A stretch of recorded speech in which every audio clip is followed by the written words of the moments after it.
வணக்கம் மக்களே. டிடிவிக்கு விருந்து தந்த அண்ணாமலை. அந்த நேரம் வந்த ஃபோன். இரவே டெல்லி பறந்தது ஏன்? பரபரப்பான இந்த பின்னணியை பற்றி இந்த தொகுப்பில் பார்க்கலாம் வாங்க.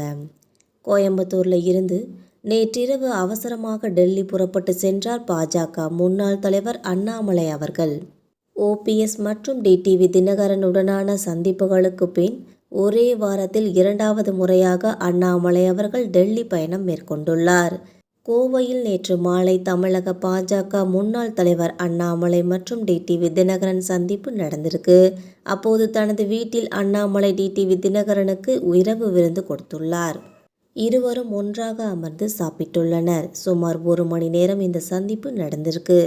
அப்போது அண்ணாமலைக்கு வந்த ஃபோனில் திடீரென அவர் டெல்லியில் இருக்க வேண்டும் என்று உத்தரவிடப்பட்டது. டிடிவி தினகரன் சந்திப்பை முடித்துவிட்டு இரவு 9:30 மணிக்கு விமானத்தில் அண்ணாமலை டெல்லி புறப்பட்டு சென்றுள்ளார். ஏற்கனவே ஓபிஎஸ் அமித்ஷாவை சந்தித்த அடுத்த நாள் அண்ணாமலை அமித்ஷாவை சந்தித்து பேசியிருந்தார். இந்த நிலையில் டிடிவியை சந்தித்த பின் அண்ணாமலை டெல்லி புறப்பட்டு சென்றுள்ளார்.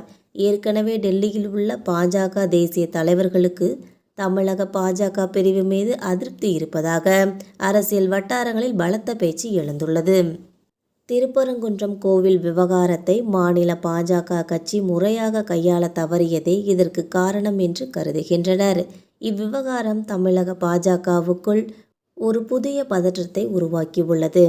முன்னதாக அதிமுகவுடன் பாஜக கூட்டணி இல்லாத போது தமிழக பாஜகவுக்கு அண்ணாமலை தலைமை தாங்கினார். பின்னர் கூட்டணியை மனதில் வைத்து அண்ணாமலை அவர்கள் நீக்கப்பட்டார். நயினார் நாகேந்திரன் புதிய மாநில தலைவரானார். அண்ணாமலை தலைமை பதவியை மீண்டும் பெற முயன்று வருகிறார். திருப்பரங்குன்றம் சம்பவத்தை தனக்கு சாதகமாக பயன்படுத்தி கொள்ள அண்ணாமலை திட்டமிட்டு வருகிறார் என்று கூறுகின்றனர். அண்ணாமலை டெல்லி இது தொடர்பாக விரிவான அறிக்கை அனுப்பியுள்ளார். அமித்ஷாவை சந்தித்து அண்ணாமலை இதை பற்றிய ரிப்போர்ட் ஒன்றை கொடுத்துள்ளார் என்கிறார்கள். அதில் திருப்பரங்குன்றம் விவகாரத்தை பலவீனமாக கையாண்டது, குறிப்பாக தேர்தல் நெருங்கும் நேரத்தில் தமிழக பாஜகவின் இமேஜுக்கு எதிர்மறையான தாக்கத்தை ஏற்படுத்தும் என சுட்டிக்காட்டி உள்ளாராம். இதன் காரணமாகவே அமித்ஷா அவர்கள் அண்ணாமலையை டெல்லிக்கு அழைத்து பேசியுள்ளார். மாநில தலைவர் நயினார் நாகேந்திரன் பொறுப்பில் இருந்தும் அண்ணாமலையின் திடீர் டெல்லி பயணம் தமிழக தொண்டர்களிடையே குழப்பத்தையும் பரபரப்பையும் ஏற்படுத்தியுள்ளது.